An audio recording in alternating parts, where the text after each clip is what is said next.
Բարև ձեզ Ֆակտոր TV հյուրը անվտանգային քաղաքականության հետազոտական կենտրոնի ասոցիացված փորձագետ քաղաքագետ Նարեկ Մինասյանը, ողջույն պարոն Մինասյան։ Մարկո Ռուբիոն, որը մի շաբաթ առաջ տեսնում էր Հայաստան-Ադրբեջանի ներխուժման վտանգ, ըստ էության հենց այդպես էլ ձևակերպում էր եւ ասում էր Միացյալ Նահանգները կանխում է այդ վտանգը, ուղերձ է եղել Ադրբեջանի անկախության օրվա առիթով նշելով ողջունում ենք այս տարի Ադրբեջանի Հայաստանի միջև խաղաղության պայմանագրի շուրջ ձեռք բերված պայմանավորվածությունները, աջակցում են տարածաշրջանում խաղաղության հաստատման ուղղված ջանքերի, որոնք կարևոր են Կովկասի բարոյության համար, ինչպես նաև ընդգծում էր որպես էներգակիրների մատակարարի տրանսպորտային հանգույցի Ադրբեջանի կարևորության աճը։ Այն ինչպես կմեկնաբանեք պետքարտուղարի այս կոչը մի շաբաթ առաջվա հայտարարության համատեքստում։ Կարծում եմ այս ամենը ընդհանրապես վկայում է, որ Միացյալ Նահանգների նոր վարչակազմը դեռևս չունի վերջնականորեն հաստատված քաղաքականություն կամ ռազմավարություն Հարավային Կովկասի հետ կապված, ընդ որում դա միայն Հայաստանին կամ Ադրբեջանին չի վերաբերում, նույն անորոշությունն է նաև Վրաստանի հետ կապված եւ միայն այսօր ըստ էության վրացական կողմը ստացավ առաջին ուղերձը Թրամփի վարչակազմից, սակայն դրանից առաջ վրացական կառավարությունը այսպես տարբեր նամակներով էր դիմում Վաշինգտոնին, որպեսզի ինչ որ ձևով դիրքորոշում հայտնեն հարաբերությունների հետագա զարգացումների վերաբերյալ։ Հետևաբար մեր դեպքում եւս կա որոշակի անորոշություն եւ այո, մի կողմից Միացյալ Նահանգները արձանագրում է, որ իրավիճակը դեռևս լարված է, լարվածությունը պահպանվում է եւ բոլոր ռիսկերը դեռևս չեզոքացված չեն։ Երկրորդ, Միացյալ Նահանգները առնվազն հետաքրքրություն ունի Հայաստան-Ադրբեջան խաղաղության գործընթացի հետ կապված, սակայն ինչ դերակատարում է ցանկանում ունենալ այդ գործընթացում, այդ մասով որևէ հստակություն չկա, եւ երրորդ կոմպոնենտը բավական կարեւոր է նաեւ Ադրբեջանի էներգետիկ եւ տրանսպորտային հանգույց լինելու այդ դերակատարման աճը, ինչ արձանագրվեց նաեւ Ռուբիոյի ուղերձում, սա ըստ էության լիովին տեղավորվում է ԱՄՆ նոր վարչակազմի այդ տնտեսական առաջնահերթությունների շրջանակում եւ տարածաշրջանում բնականաբար Ադրբեջանը բավական գրավիչ գործընկեր է Միացյալ Նահանգների համար, հաշվի առնելով նրա էներգետիկ եւ լոգիստիկ հնարավորությունները եւ այդ ուղղությամբ վերջին տասնամյակների ընթացքում իրականացված ծրագրերը ամենատարբեր խողովակաշարերից, երկաթգծերից մինչև միջին միջանցքի ձևավորման ուղղությամբ ձեռնարկված քայլեր։ Այստեղ կարևոր հարց է, Միացյալ Նահանգները Ադրբեջանին զուտ միայնակ պետություն է, գործընկեր է պատկերացնում կոմունիկացիոն եւ էներգետիկ գործակցության, թեկուզ Եվրոպա հասցնելու այդ էներգակիրները կամ ձեր ասած միջին միջանցքի կարևոր հանգույց, թե նաև ընդհանուր կոնտեքստ կա, այսինքն Հարավային Կովկասը ինքը որպես մեկ գոտի դառնա այդ ծրագրերում, սրանք կարևոր են, որովհետև եթե միայն Ադրբեջանն է, նշանակում է Հայաստանը շրջանցվում է, եթե ամբողջ ռեգիոնն է, դա մի քիչ այլ համատեքստ է ստանալ։ Տեսեք, էլի հստակություն չկա այդ մասով, սակայն այնուամենայնիվ նույն Ռուբիոյի ուղերձում կար այսպես ընդհանուր բարեկեցիկ տարածաշրջան ստեղծելու, կայուն տարածաշրջան ստեղծելու ուղերձները, սակայն ինչ նկատի ունի Վաշինգտոնը այդ արտահայտությունների ներքո հստակ չէ։ Այնուամենայնիվ պետք է արձանագրել, որ Ադրբեջանի դերակատարումը, առանցքային դերակատարումը որպես լոգիստիկ հանգույց, նաև էներգետիկ ծրագրերի համակարգում ըստ էության հստակ է եւ արձանագրված է եւ սա նաեւ տեղավորվում է այն հիմնական առաջնահերթությունների շրջանակում Միացյալ Նահանգների, որի մասին բազմիցս արտահայտվել է։ Տեսեք, մի կողմից հաշվի առնելով ռուսական գործոնը, Ռուսաստան արևմուտք պահպանվող լարվածությունը, ուկրաինական հակամարտության կարգավորման անորոշությունները, այսինքն առնվազն մոտ ապագայում առնվազն իրատեսական չէ, որ այս հակամարտությունը կկարգավորվի կամ առավել եւս պատժամիջոցները կչեղարկվեն եւ Ռուսաստանի տարածքով անցնող նախկին այդ երթուղիները կվերագործարկվեն կամ իրենց ամբողջական թափով կգործեն։ Խոսքը հյուսային երթուղու մասին էր, որը Չինաստանը կապում է Եվրոպայի հետ։ Միևնույն ժամանակ ԱՄՆ նոր վարչակազմը որդեգրել է նաև առավելագույն ճշմարտ վերականգնել է առավելագույն ճշմարտ քաղաքականությունը Իրանի նկատմամբ։ Էլի ընդհանուր են Միացյալ Նահանգների Իրան բանակցությունները, սակայն ինչ հաջողություն դրանք կունենան, էլի բավական մեծ է անորոշությունները։ Այնուամենայնիվ Իրանը կարող է ամերիկյան, այսպես տեսուչների մուտքին իր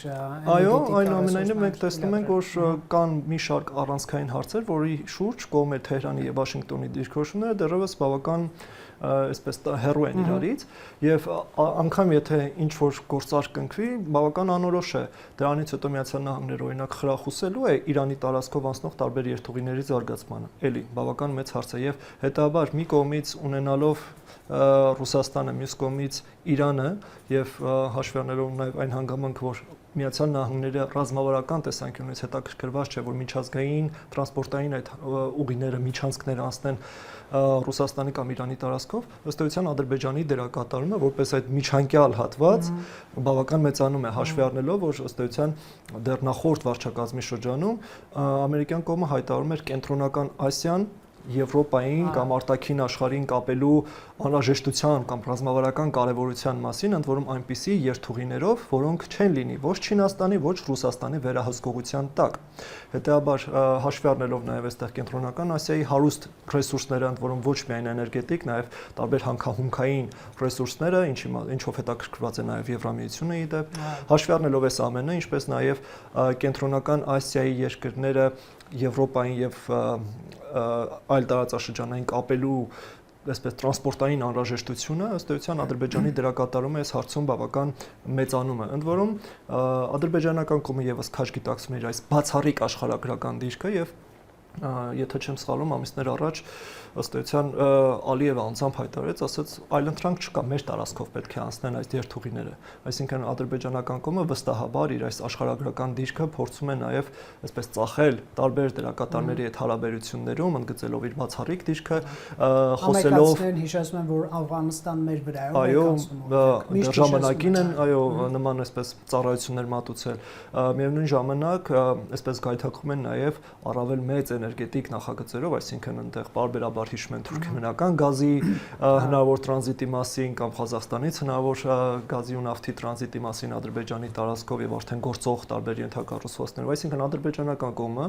այսօր հստակ փորձում է դիրքավորվել որպես բացառիկ դիրք ունեցող երկիր, որը ունի բավական մեծ պոտենցիալ լոգիստիկ եւ էներգետիկ եւ պատրաստ է համագործակցել եւ տարբեր նախագծեր իրականացնել։ Ընդ որում այստեղ բավական կարեւոր է, որ իր այս դերակատարումը ադրբեջանական կողմը փորձում է վաճառել ոչ միայն ամերիկյան կողմին, այլ նաեւ չինական կողմին։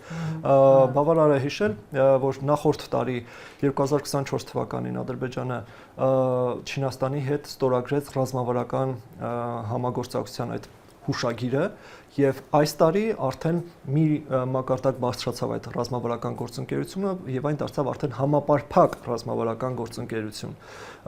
ինչը եւս բավական հետաքրքիր է, հաշվի առնելով նաեւ Չինաստանի հետաքրքրվածությունը միջին միջանցքով, հաշվի առնելով, որ օրինակ մինչեւ 2022 թվականը, եթե չեմ սխալվում, Չինաստանի եւ Եվրամիության միջև առևտրի մոտ 80% անցնում էր հյուսիսային երթուղով, սակայն հաշվի առնելով Ռուսաստանի դեմ պատժամիջոցները, տարբեր լոգիստիկ խնդիրները, որոնք առաջացել են պատերազմից հետո, չինական կողմը եւս հետաքրքրված է այլընտրանքային երթուղիներով եւ չինական կողմը սկսել է ավելի մեծ ուշադրություն դարձնել կենտրոնական Ասիային եւ միջին միջանցքին։ Պարոն Մինասյան, մեզ համար կարևոր է նաեւ ադրբեջանա-ամերիկյան հարաբերությունները, ինչու են կարևոր, որովհետեւ միշտ վտանգ կա, որ Ադրբեջանը կփորձի իր կեղծ նարատիվները այսպես հրամցնել եւ փաստերի տեղ փորձել համոզել պետքարտուղարությունում, նախագահի ադմինիստրացիայում տարբեր նպատակներով, ասենք մաքսիմալը Հայաստանի դեմ ռազմական ագրեսիայի շուրջ ընկալում ձևավորելու նպատակով մինիմալը այդպես ավելի բարեհաճ քաղաքականություն ստանալու Վաշինգտոնից, մինչ այս պահը Ալիև-Թրամփ հեռախոսազրույց հանդիպում տեղի չի ունեցել, Վենս Ալիև նույնպես, Ռուբիո-Ալիև նույնպես, միայն Ուոլսն է խոսել, այն էլ հայգերիներին ազատելու, էսկալացիայից զերծ մնալու, այսպես տրամաբանությամբ եւ տեսնում ենք Ռուբիոյի այս ուղերձը, որտեղ Ադրբեջանի դերակատարման մասին որպես էներգետիկ եւ կոմունիկացիոն հաբ եւ այսպես պետություն նշվում է, բայց նաեւ շատ կարեւոր մի փաստ արձանագրենք, Վաշինգտոնը այս նոր ադմինիստրացիան արձանագրում է, որ այո գոյություն ունի Հայաստանի եւ Ադրբեջանի միջև էսկալացիայի վտանգ եւ Հայաստան ներխուժման վտանգ եւ Վաշինգտոնը շեշտում է Ադրբեջանի էստեցիան բարդ գործընկեր լինելու հանգամանքը եւ մարդու իրավունքների հարցերից է խոսում Ռուբիոն, իհարկե իրենց ազգային շահերը առաջ մղելու համատեքստում, բայց կալանավորներին ազատ արձակելուց է խոսում ընդհանուր խաղաղության համատեքստում, այսինքն սլաքները ուղղված են Ադրբեջանի կողմ։ Այ ինչով է սա պայմանավորում, որովհետեւ օրինակ Հայաստանից ակնկալիք, որ գնացեք զիջումների, որ պայմանագիր կնքվի, գոնե հրապարակային այս ուղերձներում մենք այդպիսի բան նույնիսկ չենք էլ ֆիքսում, չենք որսում։ Երկու բան արձանագրենք, առաջինը վերաբերում է Ադրբեջան-Միացյալ Նահանգներ կոնտակտներին, ըստ տարբեր դիվանագիտական աղբյուրների, ըստ էության Միացյալ Նահանգները փորձել է տարբեր մակարդակներով որոշակի կոնտակտներ ունենալ ադրբեջանական կողմի հետ, օրինակ Մյունխենում առաջարկվել է կազմակերպել Վենս Ալիև հանդիպումը, ինչից ադրբեջանական կողմը հրաժարվել է։ Բացի այդ, երևի կհիշեք, եթե չեմ սխալվում, 2 ամիս առաջ ԱՄՆ պետքարտուղարը հեռախոսազրույց ունեցավ հայկական կողմի հետ եւ առաջարկ էր եղել, որպեսզի նմանատիպ հեռախոսազրույց լինի նաեւ Ալիևի հետ, ինչից ադրբեջանական կողմը եւս հրաժարվել է։ Ալիևը հրաժարվել է։ Ալիևը պահանջում է, այո, ավելի բարձր մակարդակով շփումներ, պահանջում է Սպիտակ տանը հանդիպման կազմակերպում, ինչը կարծես թե որոշակի այդ մի կողմից էյֆորիայի հաղթանակից հետո էյֆորիայի դրսևորում է, մյուս կողմից Ադրբեջանը փորձում է հանդես գալ Միացյալ Նահանգների հետ հարաբերություններում նոր դերակատարմամբ, որպես տարածաշրջանային հեգեմոն, որի հետ պետք է ավելի բարձր մակարդակի հարաբերություններ կառուցել եւ որի հետ պետք է հաշվի նստել։ Եվ հետեւաբար այս ուղերձները ինչպես են ընկալվել Վաշինգտոնում, վստահ եմ, որ ոչ այդքան դրական,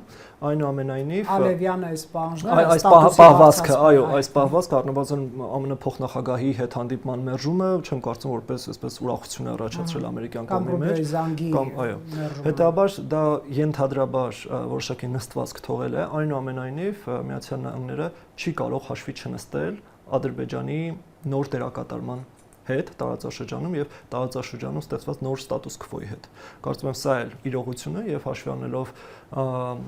America First սկզբունքը Միացյալ Նահանգները բնականաբար առաջնորդվում են նախ եւ առաջ իր շահերով։ Խաղապարներում չի գործելու, այսպես ասենք, դա ֆիքս է։ Իր շահերով է առաջնորդվելու եւ միևնույն ժամանակ կա նաեւ ընկալում, որ այս նոր դերակատարում ունեցող Ադրբեջանի վրա ավելորդ ճնշումները կարող են ավելի այսպես ապակառուցողական դաշտ մղել Ադրբեջանին եւ հետեւաբար քանի դեռ առավել եւս քանի դեռ չկա վերջնականապես հաստատված նոր ռազմավարություն կամ նոր քաղաքականություն հարավային Կովկասի հետ կապված, ինչ որ գրգռիչ քայլեր ձեռնարկելուց բնականաբար պետք է հետ մնան, հակառակ ընդգծեն, թե ինչքան կարևոր է Ադրբեջանի դերակատարումը, որքան է պատրաստ Միացյալ Նահանգները համագործակցել հանուն եւ բարգավաճ տարածաշրջանի եւ այստեղ մի նյուանս էլ կար Ռուբիոյի ուղերձում, որ այս դրականի կողքին նաև շեշտվում էր Ադրբեջանում մարդու իրավունքների հարցը, այսպես նոր ադմինիստրացիան մարդու իրավունքների հարցով այսպես շատ տոգորված չէր։ Այո, եւ դա վստահաբար Թրամփի վարչակազմի առաջնահերթությունների ցանկում չէ, սակայն այնուամենայնիվ կարծում եմ սա նաև որոշակի այսպես ուղերձ էր, որ Միացյալ Նահանգները շարունակելու է այս հարցը պահել որպես Ադրբեջանի վրա ազդեցության գործիք եւ անհրաժեշտության դեպքում մարդու իրավունքների եւ լրագրողների իրավունքների հետ կապված այո այդ հարցերը պարբերաբար կարող են առաջ քաշվել եւ դրվել Ալիևյան վարչակազմի առաջ։ Այսինքն ցույց են տրվում թույլ կողմերը։ Ոչ թե թույլ կողմերը, այլ առնվազն այն գործիքները, այո, որը Միացյալ Նահանգները ունի իր ձեռքում։ Շատ լավ, այս պարագայում, երբ որ նշում եք, որ ըստեյության մենք տեղյակ չենք առնվազն Միացյալ Նահանգները ինչ է ուզում ստանալ, թեև իհարկե Ռուբիոն ասում էր, մեր թիմերը ներգրավված են այս process-ում, այսինքն չգործեց այն կանխատեսումը, որ ԱՄՆ-ն կմեկուսանա եւ որևէ ռեգիոնալ հարցով չի զբաղվի, ասի Հայաստան Ադրբեջան process-ը պատվիրը մենք ասենք Թուրքիային կամ Ռուսաստանին, գիտեք, այդ կանխատեսումները կա, եթե ամերիկյան թիմերը ներգրաված են, նշանակում է իրենք որոշակի պատկերացումներ փորձում են ձևավորել գոնե այս պարագայում մեր նվազագույն ակնկալիքը եւ առավելագույն ակնկալիքը էսկալացիայի բացառումը հասկանալի է դա թիվ 1 ակնկալիքն է հաշվի առնելով Ալիևի ռետորաբանություն, որից կխոսենք, իսկ առավելագույն ակնկալիքը որը կարող է լինել։ Տեսեք, նախ եւ առաջ կցանկանայի անդրադառնալ Միացյալ Նահանգների նոր վարչակազմի այս հնարավոր իմիջային ձգտումներին, այսինքն Միացյալ Նահանգների նոր վարչակազմը փորձում է դիրքավորվել որպես խաղարար ադմինիստրացիա եւ պարբերաբար բարձրաձայնում է, որ իրենք ջանքեր են գործադրում Ուկրաինայում գազայի հատվածում իրավիճակի կարգավորման հետ կապված։ Այնուամենայնիվ պետք է արձանագրել, որ արդեն քանի ամիս անցել է, սակայն Միացյալ Նահանգների ջանքերը այսպես լուրջ հաջողություններ որևէ ուղղությամբ չեն արձանագրել։ Ոչ Ուկրաինայում է խաղաղությունը մոտ, ոչ Գազայում այսպես հանգուցալուծում ունենք, հակառակը Իսրայելը ավելի է ընդլայնում իր ռազմական գործողությունները Գազայի հատվածում։ Այսինքն փաստացի այդ նախընտրական խոստումները խաղաղություն հաստատելու աշխարհում դրանք այդքան էլ հաջողությամբ չեն ստացվել։ Պակիստան Հնդկաստանով է հպարտան։ Եվ այստեղ այո, շատ ուշագրավ է, որ բավական մեծ այսպես ողջավորությամբ արձանագրում էր, որ տեսեք, մենք խաղաղություն հաստատեցինք Պակիստանի եւ Հնդկաստանի միջեւ, սակայն այդտեղ էլ եթե մի փոքր խորանանք իրադարձությունների զարգացումները եւ այլն եւ նույն հնդկական կողմի ռազմավարական նպատակները, Պակիստանի հնարավոր արձագանքի հնարավորությունները եւ այլն, մի փոքր այսպես չափազանցված է ամերիկյան կողմի հնարավոր դերակատարումը, այո, այն ամենայնիվ մենք տեսնում ենք, որ ԱՄՆ նոր վարչակազմը հետաքրքրված է հաջողության պատմություններով, ցանկանում է հաջողության պատմություններ ունենալ որպես խաղարար։ Ուկրաինայում Գազայում դա չի հաջողվում, Հնդկաստան-Պակիստան հակամարտության դեպքում դա փորձեցին այդպես ներկայացնել, որ այնուամենայնիվ մեր զանգի շնորհիվ այդ հրադադարը հաստատվեց։ Հիմա չեն կարող բացառել առնվազն իհարկե այստեղ այս թեզը բավական տարածված է հայկական դաշտում, սակայն սրա հետ կապված հակապաստարկներ էլ չկան, որ այնուամենայնիվ Հայաստան-Ադրբեջան այս հակամարտությունը եւ կամ խաղաղության գործընթացը բավական հասանելի հնարավոր արդյունք կարող է դառնալ Միացյալ Նահանգների համար, այսինքն տեսականորեն եթե Միացյալ Նահանգները հանգի մի իրավիճակի եւ նրան իրոք անհրաժեշտ լինի ինչ-որ հաջողության պատմություն ցույց տալ, խաղաղության համաձայնագրի ստորագրումը կարող է դառնալ այդ ամենահեշտ հասանելի գործարքներից մեկը։ Իրապես ամենահեշտերից է, որովհետև 17 կետ համաձայնեցվել։ Այո, փաստացի կա պատրաստված, այո, խաղաղության համաձայնագիր, կողմերը համաձայնեցրել են եւ փաստացի բացի ադրբեջանական նախապայմաններից որևէ խոչընդոտ այդտեղ չկա։ Եվ հետաբար, եթե իհարկե Միացյալ Նահանգները հետաքրքրություն ունենա, եթե Միացյալ Նահանգները որոշի բավարար էներգիա եւ ռեսուրսներ այս գործընթացում ներդնի, բնականաբար հնարավոր է որոշակի ակնկալիքներ ունենալ։ Եվ ուշագրավ է, որ ԱՄՆ վարչակազմի տարբեր ներկայացուցիչների հայտարարություններում փաստորեն ակնհայտ է դառնում այդ հայտարարություններից, որ այնուամենայնիվ այս գործընթացները Հայաստան-Ադրբեջան խաղաղության գործընթացը Միացյալ Նահանգների ուշադրության կենտրոնում է։ Սակայն կարծես թե դեռևս որոշում չկա ԱՄՆ, ինչպես նշեցի, ԱՄՆ դերակատարման վերաբերյալ, սակայն կարծես թե այսպես որոշակի հետևում են զարգացումներին եւ առնվազն փորձում են ձեռք զարկերակի վրա պահել։ Այսինքն ամերիկյան վարչակազմի այդ խաղաղասիրական մոտիվացիան մեր համատեքստում դրական դեր կարող է կատարել, տեսականորեն կարող է, սակայն այստեղ էլի ամեն բան կախված է Թրամփի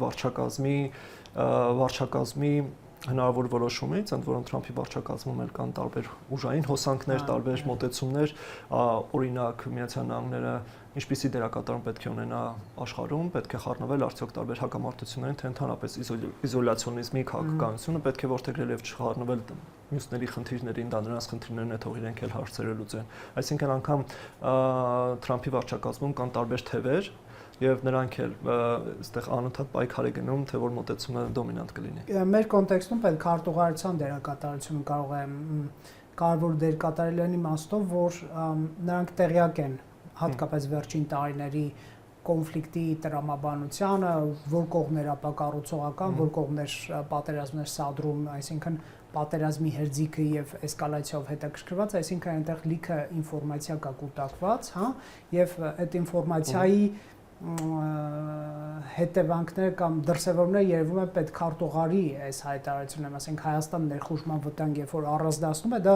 ինֆորմացիայի վրա է, չէ՞, հիմնականորեն։ Այդտեղ երկու բան կարող ենք արձանագրել, որ առնվազն նախորդ վարչակազմում եւ անձամբ Բլինքենը բավական ակտիվ ներգրաված էր եւ բնականաբար դա ենթադրում է, որ պետք քարտուղարության մեջ տարբեր թիմեր եւս ներգրավել են եւ առնվազն կա բավական կուտակված տեղեկատվություն եւ վերլուծություններ իրավիճակի վերաբերյալ կողմերի դիրքորոշումների եւ դրա եւ դրա զարգացումների ու փոփոխությունների վերաբերյալ եւ միևնույն ժամանակ չեմ կարծում որ այսօր Միացյալ Նահանգներին պետք է համոզել որ հայկական կողմը իրոք ցանկացած խաղացիա եւ այնուամենայնիվ կարծում եմ իրավիճակը բավական հստակ է այլ հարց Միացյալ Նահանգները ունի քաղաքական որոշում տարբեր գործիքակազմ կիրառել Ադրբեջանի նկատմամբ թե ոչ եւ այսպես եթե ավելի խոշոր այսպես հաշվով դիտարկենք պատկերը եթե գա խաղաղություն պարտադրելու այսպես գործընթացը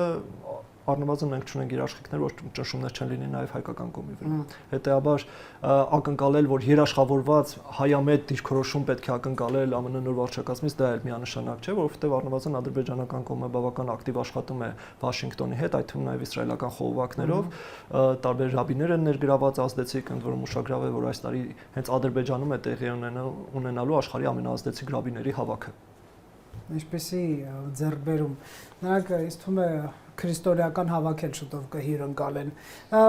Պարմին, այսա Հայաստանի իշխանությունը անընդհատ իրենց հրապարակային հայտարարություններն փորձում են բովանդակային պատասխան տալ Ադրբեջանի պահանջներին։ Այսինքն Հայաստան վարչապետը նույն Երևանյան այդ երկխոսություն համաժողովի ժամանակ փաստերի մասին է խոսում, այսինքն թե հայկական կողմը ինչպիսի առաջարկ է անում Ադրբեջանին ապաշրջափակման կոնտեքստում, անգամ այսպես մեդիա կոնտենտով վարչապետը էկրանին ներկայացնում էր գնացքը ոնց է գնում Ադրբեջան գալիս այդ բեռները վերցնում տեղափոխում Նախիջևան։ Մեկը սա էր, այսինքն դյուրացված ռեժիմ Հայաստանի սուվերենությունը պահպանելով։ Մյուսը սահմանադրության թեման է, այստեղ թե հայկական կողմը ինչքան երաշխիքներ է տալիս, այդտեղ եթե խորանանք 2 ժամ կարող է տևել այս հարցազրույցը, թե սահմանադրության հավանական, այսպես ասենք, փոփոխություն վարչապետը ասած, եթե ՍԴ-ն որոշի, որ պայմանագիրը հակասահմանադրական է, կգնանք սահմանադրական փոփոխությունները եւ այլն եւ այլն եւ այլն։ Սրան հակառակ Ադրբեջանից իհարկե մենք ստացել ենք օբյեկտիվ լինելու համար նշենք 17 կետի համաձայնեցում թե նրանց թե մեր այսպես համաձայնությունների արդյունքում, բայց նաև ասենք արևմտյան Ադրբեջանի մասին խոսույթ ինչ որ Լաչինում Ադրբեջանը էլի նրանց ղեկավարը խոսում էր Հայաստանի կապիտուլյացիայից առանց մի կրակոցի եւ այլ, այսինքն թվում է մենախոսությամբ է զբաղված Հայաստանի իշխանությունը, այսինքն չեն լսում այնտեղից կամ ինչպես է դուք բացատրում։ Առնվազն իրավիճակը հետեւյալն է։ Եվ Ալիևն էլ օրինակ այդ մասին բազմիցս հայտարարել է, այսպես ինչ որ առումով ցինիկություն դնելով այդ հարցի մեջ, բարձրացնում է շատ բարձր հարց. ում է պետք խաղաղության պայմանագիրը։ Ում է ավելի շատ պետք Հայաստանին թե Ադրբեջանը։ Եվ կարծում եմ այս հարցի պատասխանը բավական հստակություն է տալիս արկա իրողություններին եւ գործընթացներին, որովհետեւ նույն Ալիևը ասում է մենք կարող ենք ապրել առանց խաղաղության պայմանագրի, որովհետեւ փաստացի գետնի վրա իրողությունները հօգուտ Ադրբեջանի են։ Սա պարզ իրողություն է, որի հետ պետք է հաշվի նստել։ Եվ բնականաբար հայկական կողմն է, որ շահագրգռված է առնվազն քաղաքական խաղաղություն հաստատել, խոսքը պայմանագրի ստորագրման մասին է։ Ոչ ոք չի խոսում, որ հայ եւ ադրբեջանցի ժողովուրդները վաղ եղբայրանալու են կամ հայկական կողմի խնդիրն է ունենալ ստեղծել այնպիսի երաշխիքների համակարգ, որոնք առնվազն կերաշխավորեն կամ կնվազեցնեն հնարավոր պատերազմների ռիսկը Հայաստանի համար եւ կապավեն նաեւ զարգացման հեռանկար այս տարածաշրջանում։ Սա է հայկական կողմի դիրքորոշումը եւ այս տրամաբանության շրջանակներում բնականաբար համաձայնեցում է խաղաղության պայմանագիրը եւ հայկական կողմը փորձում է այսպես տրամաբանական հակափաստարկներ բերել Ադրբեջանից կամ հնչող ամենատարբեր կամակորություններին, ամենատարբեր պահանջներին։ Ունի կարիք տրամաբանական վերլուծություններ եւ երաշխիքներ լսելու։ Այդ դա է կարևոր։ Ադրբեջանը կարծում եմ, որ դա ավելի շատ արվում է հենց միջազգային հանրության համար, որպեսզի հստակ դառնա, այո, հայկական կողմի այս հռետորաբանությունը, հայտարարությունները ըստ էության հասցեագրված են ինչպես Ադրբեջանին, այնպես էլ միջազգային հանրությանը եւ բավական հստակ է առնվազն հիմա, որ հայկական կողմը բավական կառուցողական է եղել այս ողջ գործընթացում, որովհետեւ անգամ երբ համաձայնեցվեց խաղաղության համաձայնագիրը, հնչեցին տարբեր այսպես ողջունող հայտարարություններ եւ շատ դեպքերում օրինակ Եվրամիության կողմից այդ ողջունող հայտարարության մեջ ընդգծվում էր հայկական կողմի կառուցողականությունը այս ողջ գործընթացում, որ նույն վերջին երկու կետերի հետ կապված հայկական կողմը ըստ էության փաստացի համաձայնվեց այդ քննարկված տարբերակին։ Եվ այս համատեքստում բնականաբար հայկական կողմի խնդիրն է միջազգային հանրությանը ցույց տալ իր կառուցողականությունը, ապա լեգիտիմացնել ադրբեջանական կողմի պահանջները, նախապայմանները, որովհետև եւ կարծում եմ այսօր բավական հստակ է այդ թվում նաեւ միջազգային հանրության համար, որ ըստ էության Ադրբեջանը տորպետահարում է այս ողջ գործընթացը իր նախապայմաններով եւ ըստ էության այդ նախապայմանները քաղաքական կամքի բացակայության դրսևորում են։ Սա բավական հստակ է, որովհետև եթե Ադրբեջանը իրոք խաղաղություն ցանկանար հաստատել, վստահաբար այդ պայմանագրի ստորագրումը ընդհանրապես ժամերի հարց է։ որովհետև էլի մենք որևէ երաշխիք չունենք, որ այդ երկու նախապայմանները տեսականորեն կատարելուց հետո նոր նախապայմաններ չեն առաջ քաշվի, որովհետև Ադրբեջանից էլի հնչում են ամենատարբեր թեզեր, որոնք առնվազն իշխանամերձ փորձագիտական եւ լրատվական շրջանակներով պարբերաբար շրջանառվում են ադրբեջանցիների, այսպես կոչված արևմտյան ադրբեջանցիների վերադարձի հետ կապված, այո, եւ այլն Հայաստանի զինաթափման հետ կապված եւ այլն։ Հետեւաբար այս ամենով հանդերձ որևէ երաշխիք չկա, որ տեսականորեն եթե Հայաստանը իրականացնի այդ երկու նախապայմանները, Ադրբեջանը նոր պահանջներ առաջ չի քաշի։ Եվ հետեւաբար հայկական կողմը կարծում եմ առնվազն ապալեգիտիմացրել է ադրբեջանական կողմի պահանջները, որովհետև ըստ էության Մինսկի խմբի հետ կապված հստակ դիրքորոշում կա, որ օքեյ, եկեք համատեղ դիմենք, սակայն ընդ որում նույն օրը ստորագրենք եւ խաղաղության համաձայնագիրը եւ ԵԱՀԿ-ին ուղղված դիմումը ծրելու ԵԱՀԿ Մինսկի խումբը։ Միևնույն ինչ վերաբերում է սահմանադրությանը, կարծում եմ առաջարկված մեխանիզմը եւս բավական տրամաբանական է, որովհետեւ Հայաստանում փաստացի սահմանադրության մեկնաբանության ավելի բարձր մարմին չկա, քան սահմանադրական դատարանն է։ Հետեւաբար սահմանադրական դատարանը պետք է որոշի, արդյոք դա հակասահմանադրական է, թե ոչ, տվյալ պայմանագիրը։ Եվ այս ամեն ինչը ըստ էության վկայում է, որ ադրբեջանական կողմը չունի քաղաքական կամք ստորագրելու խաղաղության համաձայնագիրը առնվազն կարճաժամկետ կտրվածքով, որովհետև սա փաստացի Ադրբեջանին կզրկի Հայաստանի վրա ազդելու իր ամենագործուն մեխանիզմներից մեկը դա ուժի եւ ուժի կիրառման սպառնալիքն է։ Պատերազմ սկսելու անընդհատ ինչ որ լարվածության տակ բայել, որովհետև դա ազդում է ոչ միայն Հայաստանի բանակցային դիրքերի վրա, այլ նաև անգամ Հայաստանի ներքաղաքական օրակարգի վրա այդ ճնշումները, լարվածության աճը, սահմաններին էսկալացիաները եւ միևնույն ժամանակ չպետք է մոռանանք, որ հակամարտությունը ինքնին Ադրբեջանի ղեկավարության կամ Ալիևյան ընտանիքի համար իշխանության աղբյուր է։ Իշխանության այդ իշխանության շուրջ կոնսոլիդացնող բավական կարևոր գործոն է։ Հետեւաբար եթե չլինի այդ թշնամու կերպարը, ինչ հարցերի շուրջ պետք է ադրբեջանական հասարակությունը կոնսոլիդացվի եւ արդյոք չի մեծանա ռիսկը, երբ տարբեր սոցիալ-տնտեսական հարցեր կգան օրակարգ եւ որոշակի խնդիրներ կստեղծեն Ալիևի իշխանության համար։ Հետեւաբար այս գործոնը եւս պետք է հաշվի առնել, որովհետեւ ցավոք սրտի Ադրբեջանը բավական փակ հասարակություն է եւ Հայաստանում էլ մենք բավական այսպես հստակ պատկերացում ունենք այնտեղ հանրային տրամադրությունների մասին, տրամադրությունների փոփոխությունների մասին։ Իսկ ուժի եւ ուժի կիրառման սպառնալիքը բավական արդյունավետ գործիք է եւ ընդ որում այդ թշնամու կերպարի բորբոքումը դեռևս շարունակում է ցավոք սրտի եւ այստեղ բավական կարեւոր է այդ թվում նաեւ միջազգային հանրության այդ ուղերձը հասցնել, որ փաստացի վերջին 2-3 տարվա ընթացքում, եթե դիտարկում ենք հայկական ղեկավարության հանրային խոսքը, բավական հստակ է խաղաղության ուղղված կոչերը, հանրությանը խաղաղության նախապատրաստելու կոչերը եւ այլն եւ այլն։ Սեփական վարկանիշի անկմանը հաշվի։ Այդ թվում։ Ինչ վերաբերում է ադրբեջանական կողմին, հանրությանը խաղաղության նախապատրաստելու հետ կապված որևէ գործնական քայլ մենք չենք տեսնում։ Հակառակը շարունակում է ռազմատենչ հռետորաբանությունը, շարունակում է այդ երկրի միլիտարիզացիան եւ ամենատարբեր առավելապաշտական նարատիվների տարածումը։ Ատելի թշնամի, ասում է Ալիևը հայերի մասին խոսելիս։ Նշանակում է, որ հայկական կողմը լինելով այսպես կառուցողական են իմաստով, որ ունենալով առաջարկներ յուրաքանչյուր բարձրացված խնդրի վերաբերյալ առաջարկներ ընդ որում ոչ թե միակողմանի հաղթանակ նշանակող, այլ երկուսին էլ բավարարող, նույն ապաշրջափակման հարցով կամ սահմանադրությունների հարցով, պետք է հապճեպություն չդրսևորել, այսինքն այսպես գլխակորույս չնետվի անելու բաներ, որոնք